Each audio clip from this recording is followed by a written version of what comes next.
jumpa lagi bersama Info Kursus, sebuah tayangan yang membahas tentang perkembangan dunia kursus dan keterampilan di negeri ini.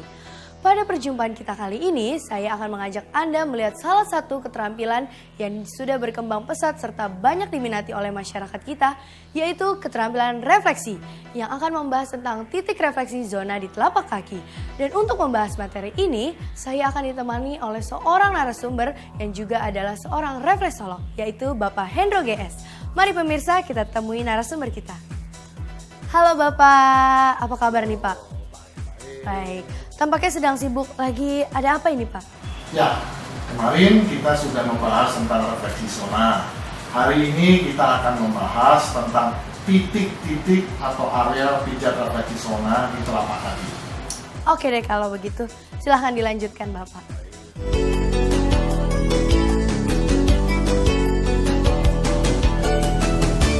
Pemirsa sekalian, teman-teman, sesuai dengan teori zona yang sudah kita pelajari yang lalu, menyatakan bahwa Sir Henry Head dan Charles Wellington menemukan bahwa ada bagian-bagian di kulit yang menjadi hipersensitif pada saat organ dalam itu mengalami gangguan.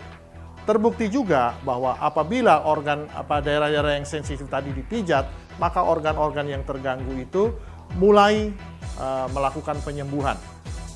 William Fitzgerald yang membagi tubuh menjadi 10 zona, 5 kiri, 5 zona di kanan, diteruskan dengan Eunice D. Ingham, menggambarkan bahwa di telapak kaki manusia itu terdapat titik-titik dan atau areal pijat refleksi.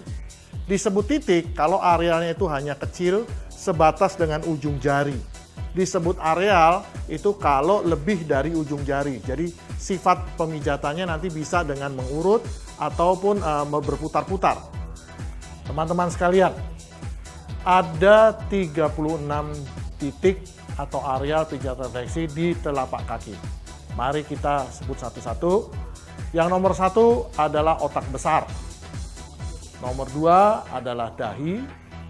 Nomor 3 adalah otak kecil. Nomor 4 adalah hipofise atau kelenjar di bawah otak, atau ada orang juga menyebutkan sebagai pituitari. Nomor 5 adalah saraf trigeminus. Nomor 6 adalah hidung. 7 leher. 8 mata. 9 titik telinga. 10 daerah bahu.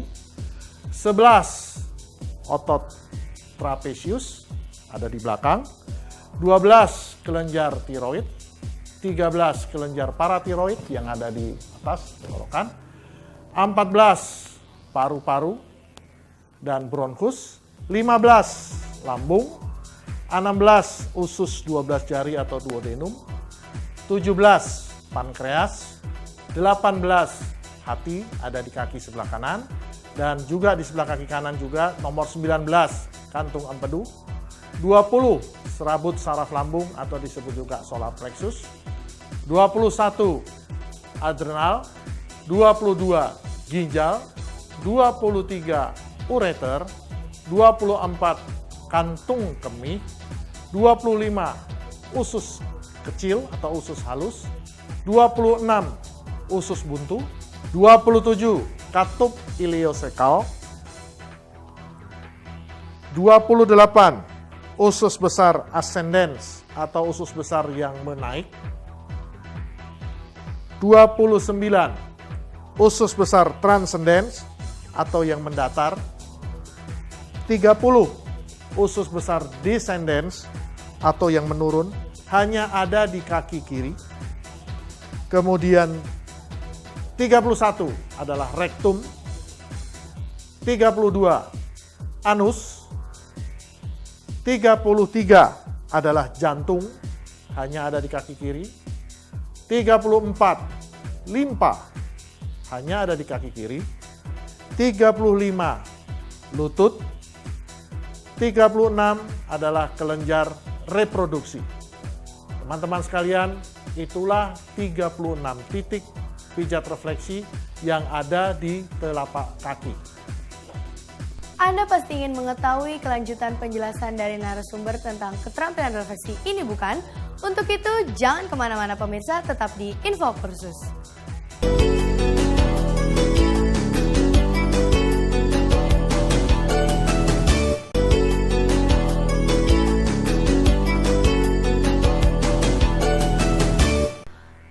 Info Kursus pemirsa, dan masih bersama saya Fania Martadinata dan narasumber kita Bapak Hendro GS yang kembali akan melanjutkan penjelasan tentang keterampilan refleksi.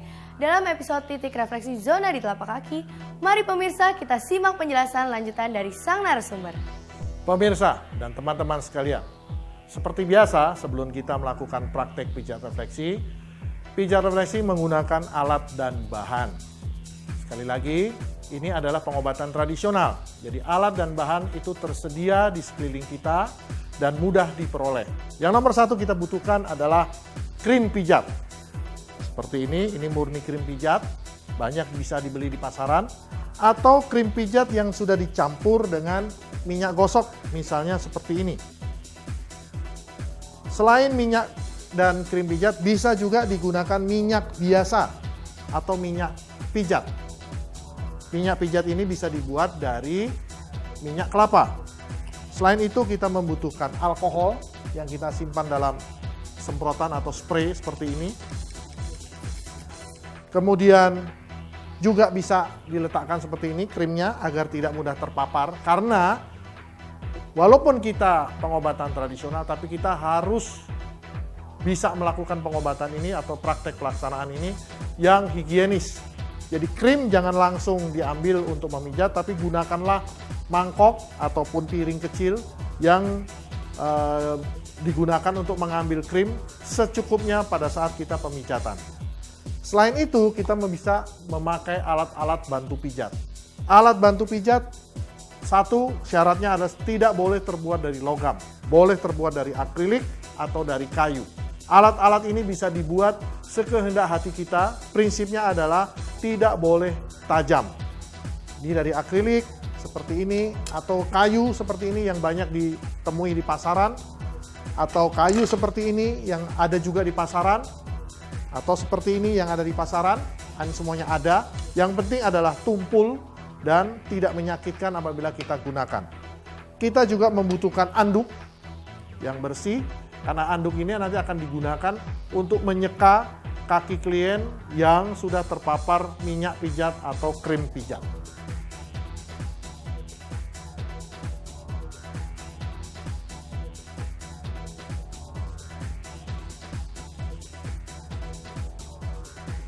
Bagaimana pemirsa? Sudah cukup jelas apa yang disampaikan narasumber kita? Tapi tetap jangan kemana-mana dulu pemirsa, karena penjelasan narasumber masih belum berakhir sampai di sini. Sesaat lagi saya dan narasumber masih akan kembali ke hadapan Anda.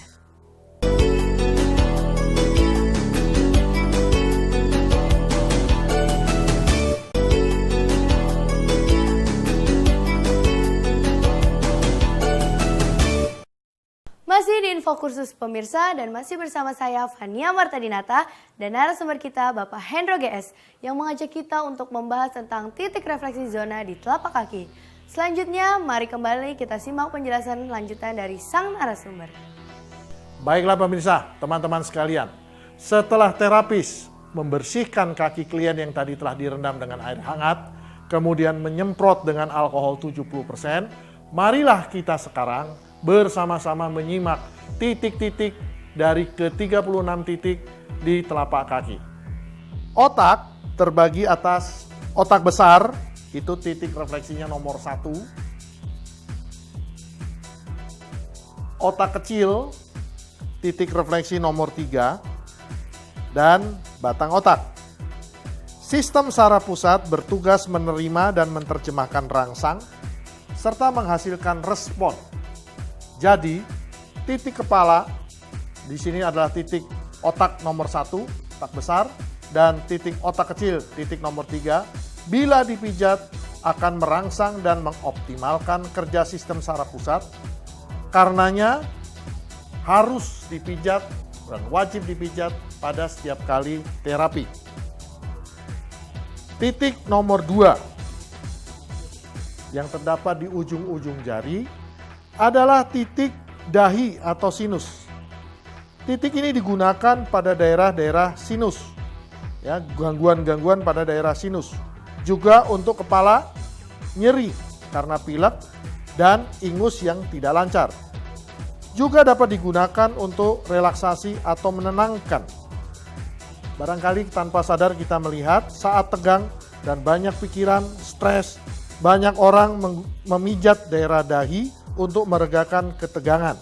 Jadi titik nomor 2 adalah merupakan titik untuk relaksasi.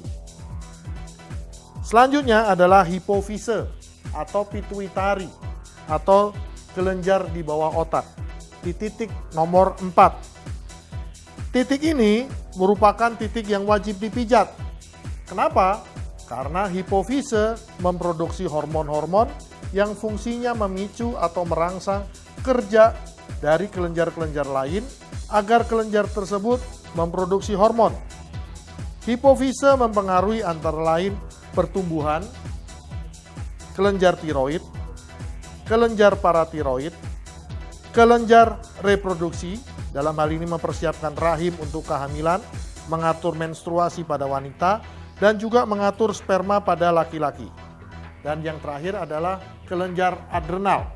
Jadi hipofise membantu merangsang kelenjar adrenal, serta lain-lainnya. Titik nomor 5 adalah titik saraf trigeminal. Saraf trigeminal adalah salah satu dari 12 pasang saraf tepi yang keluar dari otak. Saraf trigeminal ini bertanggung jawab pada 3 sensasi indera, yakni mata, hidung, mulut, segerak rahang, refleks kornea. Jadi, titik ini digunakan untuk merangsang daerah-daerah tersebut dan gangguan-gangguan pada daerah tersebut. Anda pasti ingin mengetahui kelanjutan penjelasan dari narasumber tentang keterampilan refleksi ini bukan? Untuk itu, jangan kemana-mana pemirsa, tetap di Info Kursus.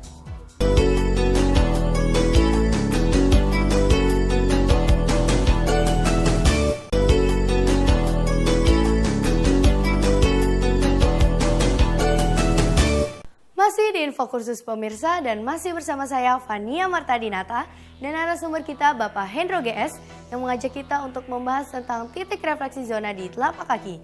Selanjutnya mari kembali kita simak penjelasan lanjutan dari sang narasumber. Titik nomor 6 adalah titik hidung. Titik ini digunakan untuk semua gangguan minor pada hidung. Misal, melegakan pernafasan, membantu melancarkan ingus pada saat pilek, dan lain sebagainya. Titik nomor 7 adalah titik leher. Titik ini digunakan untuk semua gangguan pada leher, misal kaku leher. Juga digunakan sebagai titik bantu pada kasus hipertensi, karena dapat meredakan ketegangan otot pada daerah leher. Maka titik ini juga dapat digunakan sebagai titik relaksasi. Selanjutnya, titik nomor 8. Digunakan untuk semua gangguan minor pada mata yang bukan dikarenakan bakteri atau virus. Selanjutnya adalah titik nomor 9 atau titik telinga. Digunakan untuk semua gangguan minor pada telinga yang bukan dikarenakan bakteri atau virus.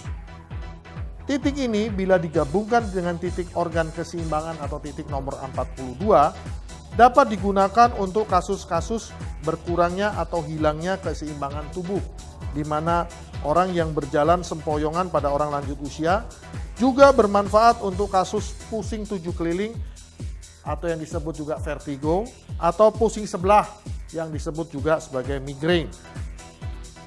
Titik nomor 10 adalah titik bahu. Digunakan untuk semua gangguan pada bahu, misal nyeri bahu, nyeri saat lengan diangkat. Juga digunakan sebagai titik bantu pada kasus hipertensi atau saat batuk, karena dapat meregakan ketegangan otot pada daerah batu. Maka titik ini juga dapat digunakan sebagai titik relaksasi. Selanjutnya adalah titik otot trapesius, ini titik nomor 11. Digunakan untuk semua gangguan pada daerahnya, misal kaku leher, nyeri bahu. Juga digunakan sebagai titik bantu pada kasus batuk. Karena dapat meredakan ketegangan otot pada daerah bawah pundak, maka titik ini juga dapat digunakan sebagai titik relaksasi. Titik selanjutnya adalah titik tiroid nomor 12, kelenjar tiroid. Kelenjar tiroid menghasilkan tiroksin. Tiroksin mempunyai peran dalam metabolisme karena dapat menurunkan atau menaikkan metabolism rate atau BMR. Juga berpengaruh pada pertumbuhan, menurunkan kadar kalsium dalam darah dengan cara menghambat penguraian kalsium dari tulang, dan menstimulir pemasukan kalsium dalam matriks tulang. Karena ini mempengaruhi kalsium, maka titik ini merupakan titik yang wajib untuk dipijat. Kelenjar paratiroid, titik nomor 13, menghasilkan hormon paratiroksin. Hormon ini bekerja kebalikan dari kelenjar tiroksin, dari hormon tiroksin yang dikeluarkan oleh kelenjar tiroid. Karenanya, maka tiroid dan paratiroid ini akan menjaga keseimbangan kadar kalsium dalam darah sehingga memelihara sistem vegetasi tubuh, termasuk kerja jantung. Karena jantung, pencernaan makanan, peredaran darah, dan sebagainya sangat tergantung kerja dari otot dan saraf. Oleh karenanya titik 12 dan 13 merupakan titik yang wajib untuk dipijat. Titik selanjutnya adalah titik nomor 14, yakni titik paru-paru dan bronkus. Digunakan untuk semua gangguan minor pada pernapasan yang bukan disebabkan oleh virus atau bakteri. Paru-paru adalah organ yang memegang peranan penting untuk membangun energi tubuh. Oleh karenanya harus selalu dipelihara. Titik nomor 15 adalah titik lambung.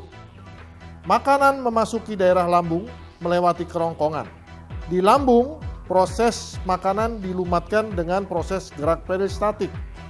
Di sini, bahan makanan dicampur dengan enzim-enzim pencernaan dan diubah menjadi kismus. Merupakan titik yang wajib untuk dipijat sebagai titik pencernaan dan metabolisme. Titik nomor 16 atau titik duodenum, titik usus 12 jari. Usus 12 jari atau duodenum adalah muara saluran dari hati dan pankreas. Bahan makanan yang sudah dilumatkan di usus kecil mengalami reaksi kimia dengan enzim-enzim yang dikeluarkan oleh hati dan pankreas. Ditambah dengan cairan dan enzim-enzim dari kelenjar usus 12 jari. Dilumatkan lagi dengan gerak peristatik. Selanjutnya, terjadilah proses penyerapan sari makanan. Jadi, di duodenum inilah sari makanan mulai diserap. Titik selanjutnya adalah titik pankreas, nomor 17. Kelenjar endokrin dari pankreas menghasilkan dua hormon yang kerjanya saling berlawanan, yakni hormon glukagon yang memecah glukosa dan hormon insulin yang mengubah glukosa menjadi energi dan mengubah kelebihan glukosa menjadi glikogen. Selanjutnya adalah titik organ hati atau titik nomor 18. Hati menerima makanan dan juga termasuk racun yang diabsorpsi dari saluran makanan, dalam hal ini usus, melalui vena porta hepatitis untuk diolah dan juga didetoksifikasi. Hati adalah saringan dan juga gudang dalam tubuh kita. Hampir semua sel dan jaringan dalam tubuh kita tergantung dari hati. Bila hati bermasalah, maka semua organ tubuh dapat terpengaruh. Selanjutnya adalah titik nomor 19 atau titik kantung empedu. Cairan empedu dihasilkan oleh hati, disalurkan dan disimpan di dalam kantung empedu. Cairan empedu berfungsi untuk memecah lemah menjadi bagian yang kecil-kecil agar mudah diserap. Dalam hal ini, apabila dibutuhkan, maka kantung empedu akan mengeluarkan cairan empedu guna membantu proses pencernaan. Titik selanjutnya adalah titik nomor 20, yakni titik serabut saraf lambung atau disebut juga titik solar plexus. Solar plexus terletak tepat di bawah diafragma atau sekat rongga dada. Saat kita mengalami kondisi stres, dada akan terasa penuh, napas terasa tertahan dan tidak leluasa. Ini terjadi karena solar plexus tegang sehingga menahan gerak diafragma, akibatnya jalan napas menjadi terhambat. Memijat titik solar plexus akan mengendurkan saraf ini dan membuat diafragma kembali bergerak secara leluasa.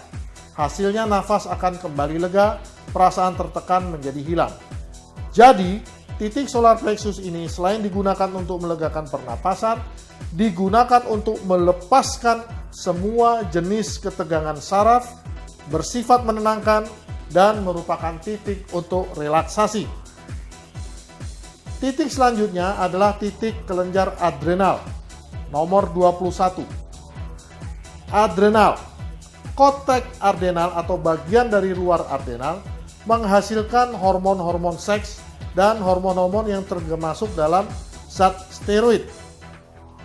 Di sini fungsi dari hormon tersebut adalah untuk menstabilkan, dalam hal ini menaikkan atau menurunkan tekanan darah, menstabilkan kadar gula darah, anti-inflamasi atau anti radang, anti-alergi, menguatkan kerja jantung, dan juga untuk vasokonstruksi atau menyempitkan pembuluh darah.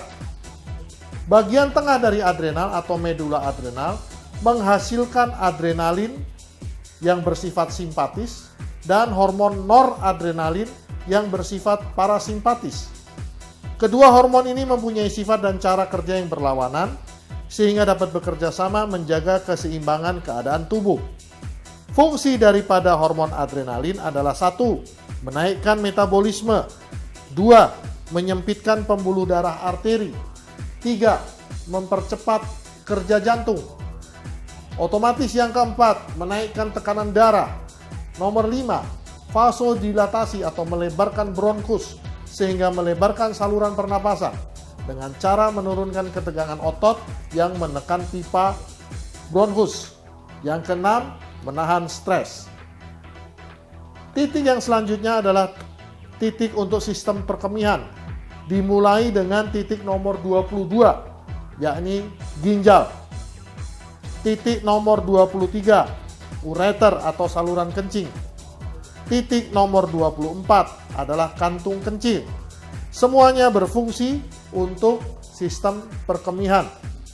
Titik selanjutnya adalah titik nomor 25, yakni titik usus halus atau juga titik usus kecil. Usus kecil berfungsi menyalurkan bahan makanan yang telah dilumatkan dari lambung ke usus besar. Disinilah proses penyerapan sari makanan terjadi. Pemirsa, teman-teman sekalian, mari kita lanjutkan pada titik selanjutnya adalah titik nomor 26, yakni titik usus buntu. Titik nomor 26, titik usus buntu, digunakan untuk gangguan-gangguan minor pada usus buntu. Titik selanjutnya adalah titik nomor 27, adalah titik katup iliosekal. Titik ini digunakan untuk merangsang gerak peristaltik dari usus besar untuk membantu sistem pembuangan materi padat. Pada sistem pembuangan padat terdapat beberapa titik. Yang pertama adalah usus besar menaik, titik nomor 28. Kemudian titik nomor 29, usus besar mendatar. Nomor 30 adalah usus besar menurun. Selanjutnya adalah rektum, titik nomor 31, dan anus, titik nomor 32. Dalam usus besar, yang terjadi adalah proses penyerapan air dan proses pembusukan dari sisa-sisa makanan, supaya mudah dibentuk dan kemudian dapat dikeluarkan. Lactobacillus paling banyak ditemukan di sini. Sisa-sisa makanan bergeser dan berpindah tempat karena gerak peristaltik dari usus besar. Memijat pada titik-titik usus besar dapat merangsang gerak peristaltik ini. Rektum, titik nomor 31, adalah kantung tempat membentuk tinja. Kalau rektum terisi, maka ada rangsangan untuk BAB. Dalam keadaan normal, rektum selalu dalam keadaan kosong. Gerak peristaltik dari usus besar akan mengisi ruangan rektum sehingga merangsang keinginan untuk BAB. Anus, titik nomor 32, adalah lubang pembuangan tempat keluarnya tinja. Di anus terdapat sphincter ani atau otot untuk menahan dan adanya vena. Vena ini sering mengalami gangguan berupa pelebaran pembuluh darah yang dikenal sebagai hemoroid atau ambeien. Pemijatan pada titik nomor 32 ini akan mengendurkan otot pada anus sehingga proses pembuangan tinja menjadi lancar dan gesekan serta tekanan yang terjadi pada daerah vena di anus dapat dikurangi. Selanjutnya adalah titik nomor 33 atau titik jantung.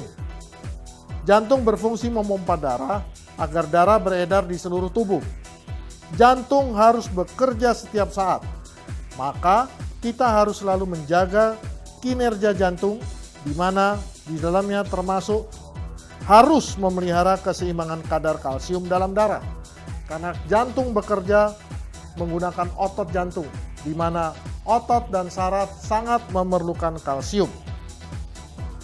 Selanjutnya adalah titik nomor 34 atau titik limpa.